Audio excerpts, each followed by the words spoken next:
I feel good. Let's get focused.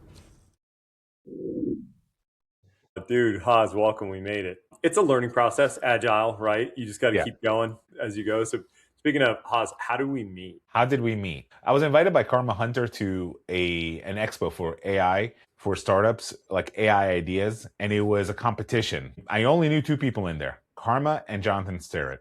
And then as we're standing there, your buddy was there, and I made a joke with him. JP, yeah. Yeah, I made a joke with him about somebody that was presenting, and I didn't mean to, but it was just such an obvious joke. He said, the joke was, somebody said, I'm just going to go rogue, or I'm going to just, go all natural here. And then he pulled out the index card, started reading index card after another. I remember that. And I'm like, wait a minute. It was just like basically reading a script, right? Basically, I was like, hold on a second. Yeah. So we just like connected on that. And then I saw you talking to him. And then we said hi to each other. Yeah. And then I think you and I both know Jonathan. Yes. So we just started talking to each other. And then I think you noticed my shirt that I was wearing, which had the logo of my channel, Dead Sprint Radio. Yeah. And we just started talking about that. And I explained like, hey, actually, to me, I had to talk to you because of when you start talking about your app and your company. Yep. And the MOS platform and framework, it just resonated with me. And I'm like, I wish a lot of companies would treat it. It was basically the four categories. Yeah. Right. If it's infrastructure. Yep. If it's, and I know I'm going to mess it up. No worries. If it's infrastructure, okay, let me explain to you how I understood it. Great. Needed now, needed soon, needed down the line. Good idea. Let's talk about it later. Basically, yeah, it's a foundation, infrastructure, superstructure, innovation. And so it's like, you need this before you even start. Yes. And then you need this to get up and running. You need this to build and scale. And then like that, we might never need it, but we'll write it down. It's good to explore. It's a good idea, which yes, good ideas will kill anything. That was really along the lines of everything that I normally teach. Yeah. And I don't know if anybody articulated as well as you did that day. And whenever I see smart people, and I consider to be a smart person, and when they articulate themselves in a way that makes sense, in a way that I'm gonna connect with, I'm like, this is somebody that I want to continue connecting with. Yeah. So that was my green light, if you will, to say, connect with this person because this person is going to have a positive influence on whatever you do, professionally, personally, whatever the case may be. Yeah, you're the first person I talked to when I came off stage.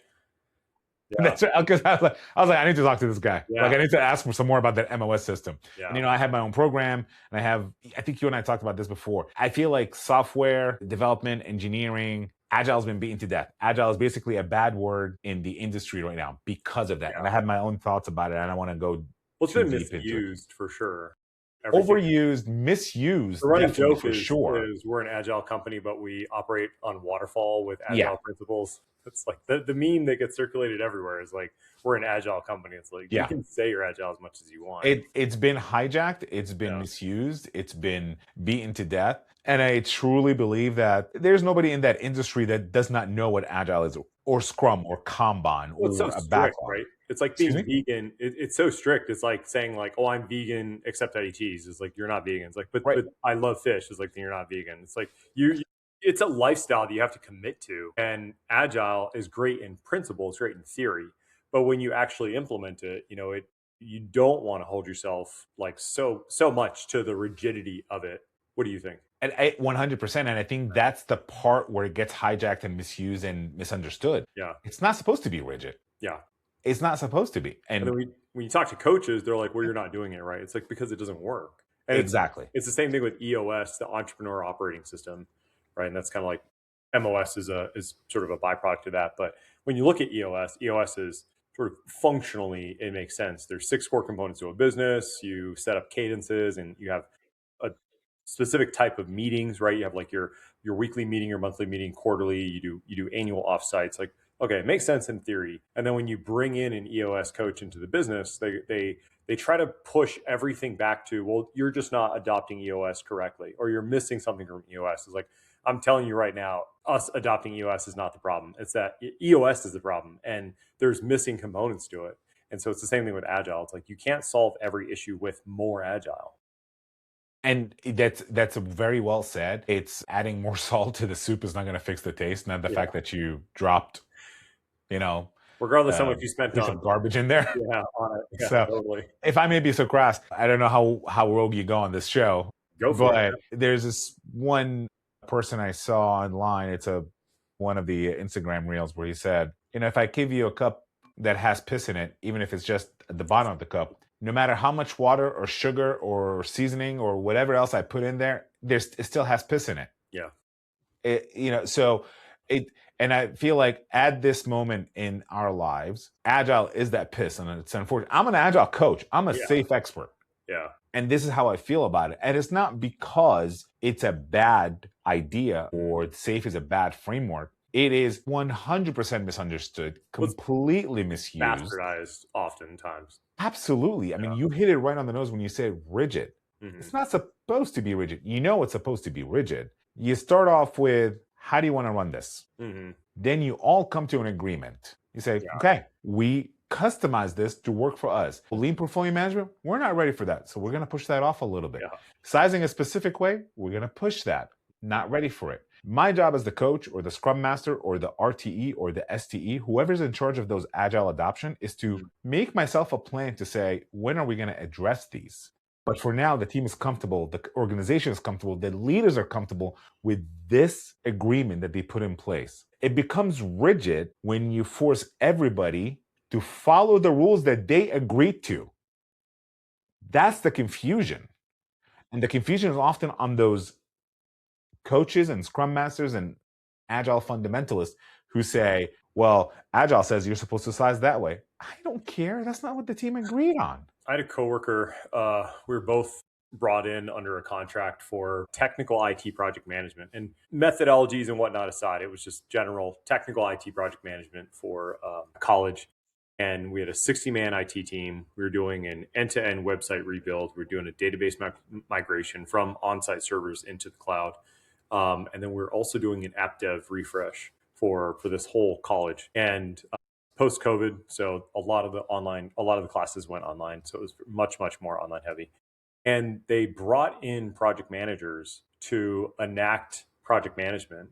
And when we did our audit and we started doing our assessments, we realized that they weren't having meetings. There were not meetings because COVID killed all of the meetings. And so a lot of these guys had adopted working from home, working remotely, and you just couldn't get them in the office. They would refuse to come back to the office.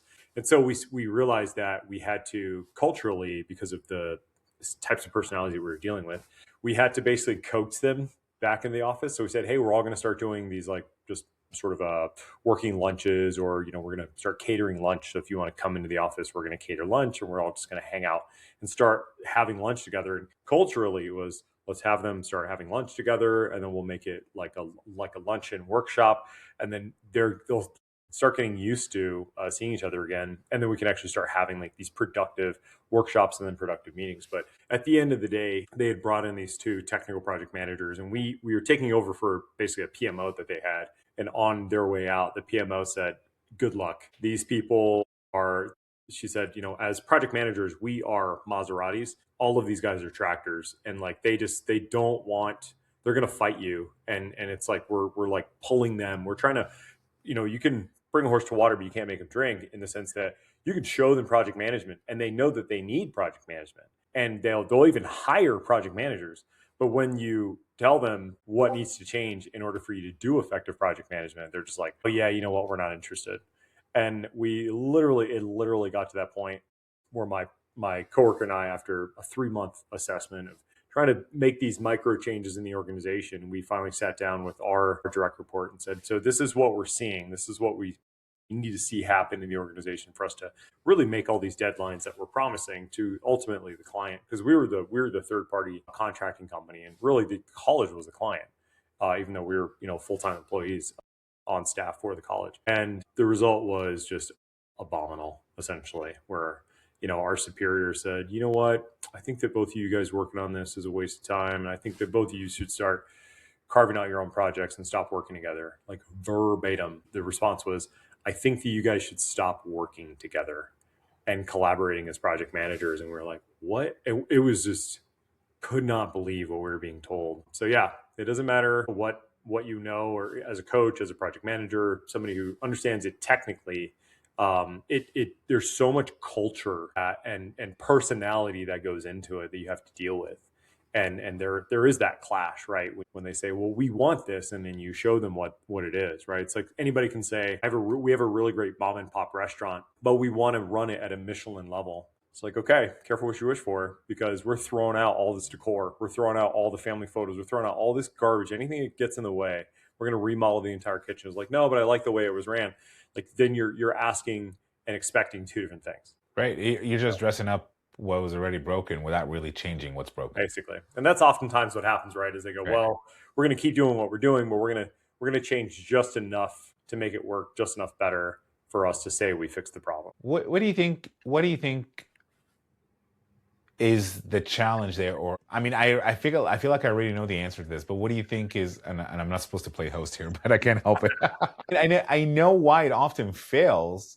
In my opinion, it's big, heavy lift changes right out the gate without really focusing on what can we change right now. I mean, it's the same thing as any kind of product management or an agile process or an agile practice. What are your MVPs? A lot of people treat their products and their project initiatives with MVPs or phases, or this is phase 1, this is phase 2. Why is this phase 1? Mm-hmm. Because this is important to us.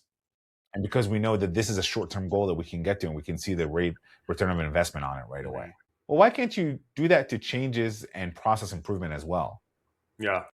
To me, that's where a lot of these transformations, these challenges fail. You didn't prioritize them. That's why I like Kaizen, right? Like continuous improvement, because you've adopted the culture that we're never going to get it right, but we're all going to continue to figure out how we can improve things. And so that's one aspect of what I really enjoyed about working with that project manager at the time, is that that's really where I started learning the continuous improvement approaches. And so you're not pigeonholed into PMP, into Lean Six Sigma, into Agile or Scrum either, because you basically are giving yourself and your organization and your team permission to, let's just continuously observe what are the improvements that we can make. And then, we've adopted some of those principles at Projections to where we're constantly seeing like what would we like to change about this meeting or even this role, right? If there was something that we could fix about, even we just had like a culture event the day before Thanksgiving, and we just had one yesterday for the holiday. At the very end of this like really fun culture event, we said, what are some things that we want to change for next year about this culture event? How can we make this better? And we're just constantly doing that, even in our weekly check-ins and monthly coachings that we do. Like in the form is embedded, if there was one meeting that you could change, what would it be, or what would you change about it? So I think at the bottom line, having a federal sort of cultural background with working in the military, I often equate it to working in the DMV.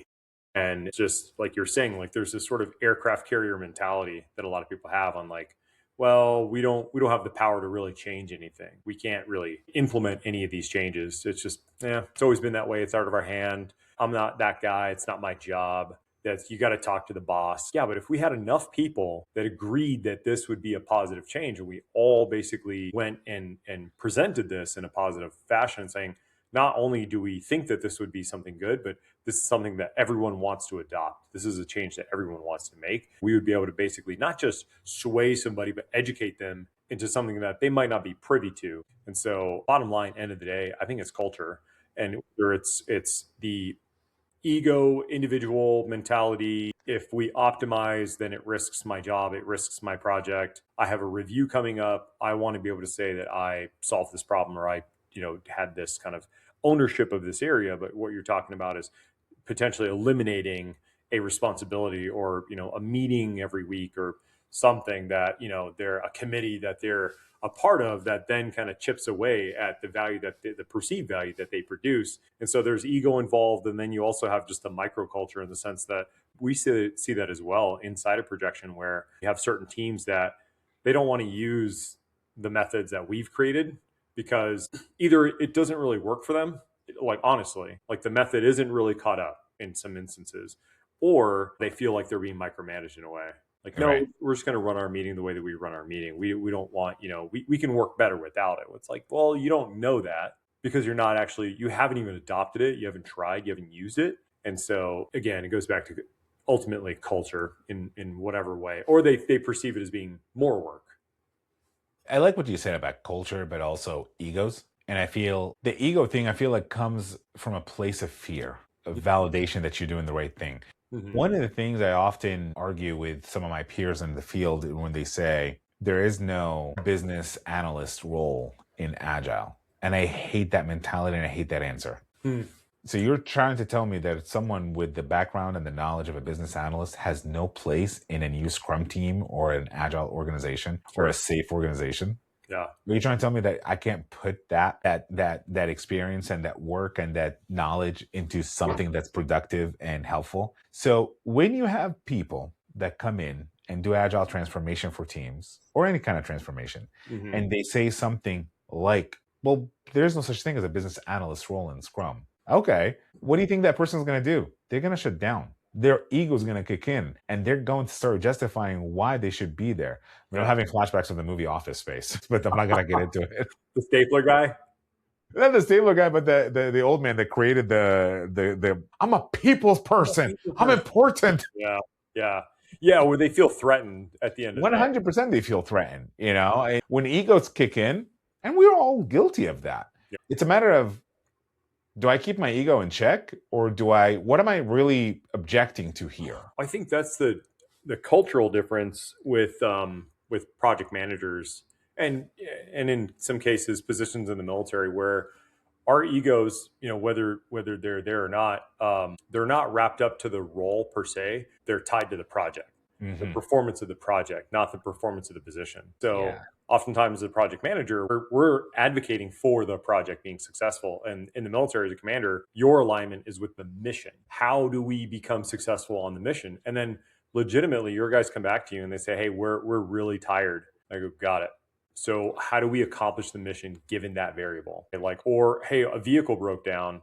Okay, cool. The easy one is, well, everyone would love to just say, oh, vehicle's broken down, we can't do it, oh well, or we're going to be late. But as a commander, you have to say, okay, now given that parameter, that constraint, how can we ensure, okay, let's just break down the cargo that it was going to carry, and let's just spread it out over the other vehicles, and we'll just figure it out, and we'll just keep working around it. So there's this relentless sort of attitude that you have that you bring to the table, that it's, oh, this person left the organization. Cool. So let's take all their tasks in the PM software and just redistribute them or reassign them. Let's just do a review and, hell, get them to, while they're offboarding or whatever, get them to provide some feedback on the project, right? Because now they don't have any say in it. Let's hear their honest opinion about what they would do to make things better on their way out. So I think as a project manager, you have an interesting position where you're not usually like a direct manager of people. You're not like a director, or in some cases, specifically a team lead, like you would see a software team or a web development team. You're really there to help everyone collaborate within that project. And your commitment, your allegiance really is to the success of the project, oftentimes in spite of the team, in spite of some of those individuals that are assigned to it. I have one more anecdote about this subject, and then we can move on if you want to. It's your show, obviously. You do what you want. So, somebody told me this analogy, and I love the fact that you use analogies just like I do, because it helps you make that connection, right? So somebody explained to me this analogy at the VA, out of all places, and he was a former sergeant. He said, I look at product and project and program management as a grocery store. Think of a grocery store. The program manager is the person in charge of the entire store. The product manager is the person that's in charge of the life cycle of whatever the product that they're assigned, whether, let's say, cleaning products. So that those aisles with cleaning products, that's your product aisle. Everything in there is your job to maintain. Where does a project manager fit into this? Let's say your aisle needs a new shelf or needs a new end cap, but it currently doesn't have one, or needs the floor replaced. That's where a project manager comes in, because they're doing this one thing to your product that's there for a short time. But their job is not to impact the operational integrity of that aisle. Yeah. They're just trying to improve it, sort of improvement, not divert it. Like if you end up putting an aisle in there or a shelf in there where you have bread or cold cuts, you did a bad job as a project manager. So, once the project is done, it's still your product. throughout the entire, as a product manager or product owner, it's still your product. You're still doing what you're supposed to do to it. And you're still maintaining that life cycle of those products in there. That's true. I mean, at the end of the day, as a project manager, you're essentially responsible for solutions implementation, in whatever it might be, whether it's a software, tech, hardware, processes, cleaning products. Yeah. Cleaning products, manufacturing. At the end of the day, you're responsible for trying to improve or add to whatever value is being generated within the organization. So that's pretty rad. So agile coaching. So where you grew up, everybody wanted to become an agile coach, I'm assuming? So I think to go into explain how I got to agile coaching, probably we should go back to how I was introduced to SAFe. What is SAFe for everybody? SAFe stands for Scaled Agile Framework. The history of SAFe, it started off in Utah, actually, where a bunch of engineers got together and said, there's got to be a better way than to do what we're doing right now. I was one of those people that bought in early on to it, lost my way a little bit midway. I was one of those fundamentalist people who said, like, hey, you can't do it this way. You have to do it exactly this way. The Scrum Guide says you have to do it this way. This book says you have to do it this way. Yeah. No, it's what we agree to that we're supposed to do. The end goal is to basically not having to go back to the Scrum Guide or the principles and say, are we following those rules? They're supposed to be part of our everyday life. What made you want to align in Agile? Like, what were you doing that you saw Agile and you're like, you know what, this is something that I'm passionate about that I want to take on in my career? So I don't know if I've ever been asked that question before. I usually talk about it, but I didn't have discipline growing up as far as like, coming into the workforce. Yeah. When I left high school, I felt very lost. I went to a college here, a college there. I dropped out of college, went back to college. Not for a lack of understanding or a lack of intelligence. I dropped out of college with a 3.6 GPA. Before that, I maintained a 4.0 GPA for like almost a whole year. I was just bored of college, to be honest with you. So, and I went to 3 or 4 different colleges, and I just nothing ever just made sense to me the way we're doing things. Did I tell you I've been to 5 colleges? So yeah. I think my breaking point is when I went to University of Phoenix, because it's supposed to be a college for working professionals. Yeah. But I initially started in banking. So I'm very service oriented. I love talking to people. I love meeting people. I did not know this about myself until maybe 7 or 8 years ago. Mm-hmm. And it wasn't until about maybe 6 or 5 years ago that I've learned, hey, it doesn't have to be so dramatic every time you feel somebody's emotions. You can actually channel it to be more positive about it. Mm-hmm. So I switched careers in 2006 from banking to IT, where I became a business analyst, and I worked my way up to project coordinator, project manager.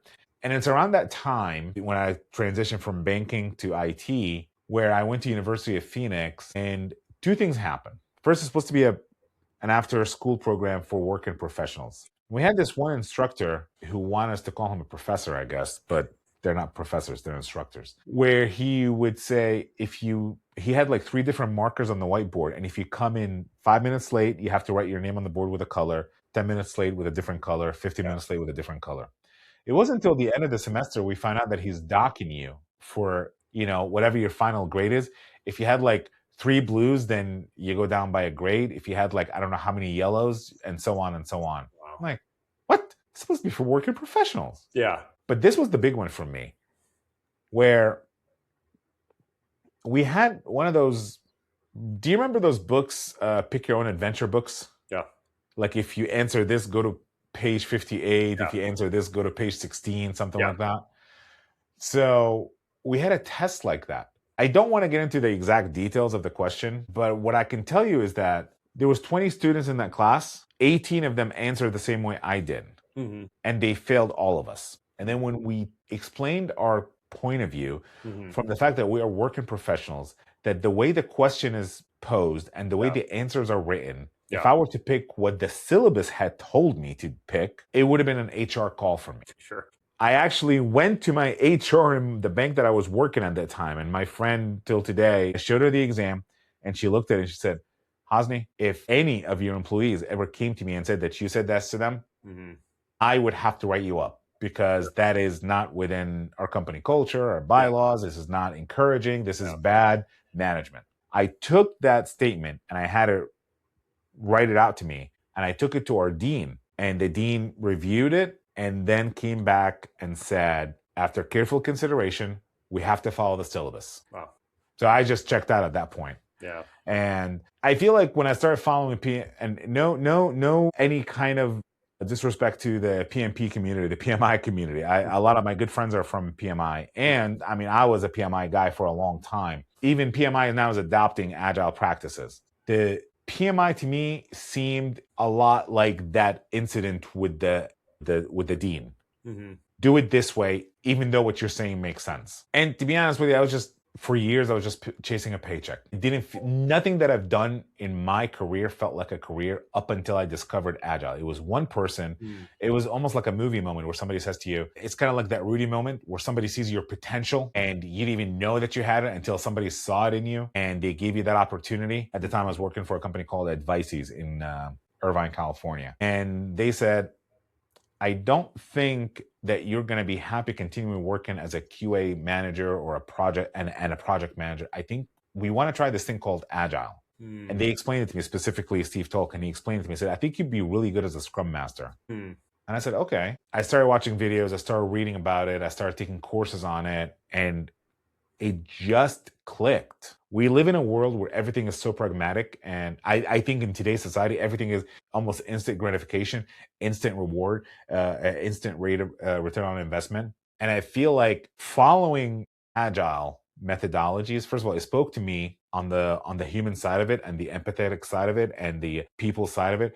That spoke to me. The values and the principles just resonated with me. Like, it's not all about paperwork. It's not all about your coding skills or your program management skills or your project management skills. It's about how do you talk to people? How do you maintain that respect with people? I feel like that's still till today, it's something that's missing from a lot of places you work at. Respect for people. And it just completely destroys the idea of having this hierarchical attitude and ego that, oh, because I'm your boss, then you have to do everything that I say at my beck and order. And I feel like Agile kind of just says, no, we're not going to do that. This is a mutual relationship. You, as my boss, you have a higher responsibility, but that doesn't negate who I am as a person and what I do, and how important it is. And it was around that time that I started adopting that mentality. And it's like, I don't know if I adopted it as much as I really just kind of accepted it right away, because it's how I always felt inside my core. Yeah. Everybody has their own place and everybody's good at what they do. You know, I think that's really fitting, especially coming from the banking industry, because yes, it's such a people-driven industry. Because I mean, a lot of the skill sets are pretty the same, right? I mean, there's accountants are a dime a dozen, and so really like locking into who you want to work with at the end of the day is who you want to do business with, and then vice versa. Even when you look at like mortgages and loans and business loans, there's a strong, I mean, sure, it's very informational and it's very data driven, but there still is a very strong people, personality, relationship aspect to it of, okay, well, this might seem like a risky deal, but I trust this person, or I know this person, and I think that we should go out on a limb and do business with them in whatever capacity. So it's interesting that you're coming from such a data heavy, information heavy industry, but it's really founded on relationships, and then you're bringing that into the tech side of it. Well, I'll tell you what made me leave that industry. I used to work at Washington Mutual, if you remember who they are back in the day. And they want us to go out there and reach out to the community and maintain a community presence, because they promoted themselves as the big community bank, sure, back in the day. So I did that. And I even we didn't have someone in my branch to take the role of a small business specialist. And I said, I'm going to do it. I'll just go out there and meet the local businesses and do what I need to do. What does any small business want when they have a relationship with a bank? I mean, responsiveness and communication. Yes, but there's one thing that probably nobody talks about. How much can you lend me? Yeah, I mean, it's money at the end of the day. It's money at the end of the day. Like, okay, cool. Can you give me a line of credit? I have this to buy. What are your rates? Like, they want to know, like, what kind of relationship their relationship with the bank is very transactional. Very, yeah. Right? So I remember meeting this business. Their main client was Tiffany's, and all they do is build jewelry for Tiffany's. That's all they do. And they needed a brand new machine that built a specific kind of jewelry for Tiffany. And it was going to be the biggest thing at that time. And this person with a good credit rating, been in the business for 30 years, never had defaulted on any loans, was rejected by the underwriting department that was somewhere in Texas while I lived in Jersey, and the business was in Jersey and dealing with businesses in New York. And Tiffany was one of their clients, but their main client, but they also had Cartier and Macy's and other businesses. So they were very well known in the area. You turned them down on a $20,000 loan? That's crazy. You want to talk about community? So that was almost like my tipping point. I say, like, I don't think I want to be in this industry anymore because it's not what it used to be. Not to mention, Washington Mutual single-handedly brought on the housing crisis back in 2008. It was because of all the practices that they did back then. Yeah. So that was so that's how you got into like Scrum and Agile, and then how did you segue into what you're doing now? So I did veer off into, we're gonna do it my way or the highway type of thing. And if it wasn't for a few people that, because once I grew into the role of Scrum Master, and I always have this mentality that the best sign of a good Scrum Master is somebody that works themselves out of a job. Yeah, totally. I truly believe that. That doesn't mean that you're going to get fired. That means that now it's time for you to go find a new challenge with the organization that you're with. Yeah. And if the organization is not recognizing that, hey, you did such a good job, it's time for you to move up that ladder. Maybe it's time for you to go find somewhere else and something else and somewhere else. Exactly. Basically. I think that's one of the confrontations that oftentimes their ego has, right? Is if I improve what's happening, I could potentially work myself out of a job. And there's nothing else fear. to do. Yeah. And it's like, it's fear of what you're capable of. Like, you don't know what you're capable of. And you have to accept the fact that you're that good.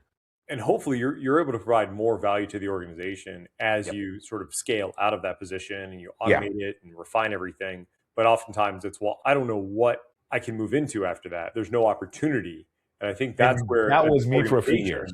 Yeah. As organizations, they need to have the culture of, let's grow people and anticipate and look for innovation and opportunity. And that's kind of one of the aspects of the momentum operating system, where you don't want to be in a meeting and somebody say, hey, I have an idea for a partnership or tech implementation, and say, that's not relevant. We're going to throw it, don't bring it up. And so with MOS, we categorize it as innovation. We say, that's a great idea. Thank you so much. Let's put that in the innovation bucket. And when our organization, our time, our team, our resources can allocate for that, then we'll go ahead and take that on. But I think, you're contributing a lot, you're moving in the right direction, but we're not really ready for that. And then what you'll see is they then, not necessarily you're rewarding them, but you're acknowledging their input and their ideas, and then start generating that culture where they're giving you more and more ideas. They're providing more of that feedback.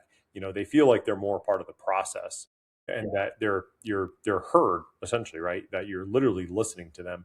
And inadvertently, as an organization, what you're then doing is you're actually paving the way so that when you do optimize in one area, whether it's foundation, infrastructure, or superstructure, you have those good ideas kind of already stockpiled, right? They're already cataloged to where you can say, okay, I think it's time we start looking at implementing one of these other aspects. Right. And again, if you're the person that came up with that idea that goes into the innovation bucket, I think it's your responsibility to know when it's time to use it, or when is the time to discuss it. Don't just pout and be emotional about it and let your ego control you and say, oh, well, they didn't like the idea. They put it in, because we've had something similar in one of my previous jobs. Or my ideas are bad or whatever. Yeah.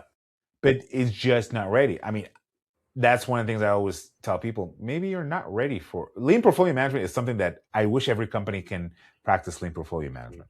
But there's legacy portfolio management, for example, and people are comfortable with that, so they're not ready. A lot of agile implementation often start with a delivery team or an engineering team, a release team, a team that's releasing a product, right?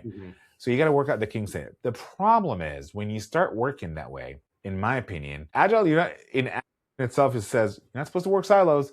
But however, if you're a scrum master to a scrum team, you're supposed to kind of keep people at bay, the bosses, the product owners, or the product managers, or the executives, or the stakeholders. Okay, well, you're kind of contradicting your own message. So to me, the natural evolution of what I was doing is I did one team, then I moved to 3 teams, then I went to another company, I did like almost an entire program. The natural progression for a scrum master, or the end of that trail, is being an agile coach. And there's so many agile coaches out there that gave that name a bad reputation. And this is where I sort of kind of went rogue. And I said, I am not following the book anymore. I know what needs to be done. I know that Scaled Agile Framework agrees with my methods. I know that the founders of Agile or the pioneers of Agile would agree with my method, because I said, I'm not following a book, I'm following a guideline. That's the difference. The misconception is a lot of people go to these classes, go to these courses, go to these career paths, and they say, well, SAFe says that this is step number 8 or this is principle number 8 and I have to follow it. No, you don't. Dean Leffingwell, the man that is behind Scaled Agile Framework that created SAFe, he said it. He said, it is unrealistic to believe that you're going to implement all the principles of SAFe or all the principles of Agile right out the gate, but focus on what you can control right now. Yeah, that's great. Well, that was one of the drivers behind the Momentum operating system, and looking at what we're sort of experimenting with right now, which is the Michelin production process and the Michelin management method, was exactly what you're saying. There's these really phenomenal frameworks out there like EOS and Agile Scrum that they work. They absolutely work. But when you start approaching things more holistically, or from a continuous improvement standpoint, from an organizational development and scaling standpoint, you see that they begin to crumble, and you almost need everyone to be certified in this thing in order for it to be implemented across the organization. And that's something that we struggled with inside of Projection when we first launched. And I would argue they don't need to be certified as much as they need to buy in. Well, yeah, that's it. But when you look at the buy-in is a certification. Right. Right. Okay. I understand what you're saying, but the reason I feel strongly, or I made that comment, is because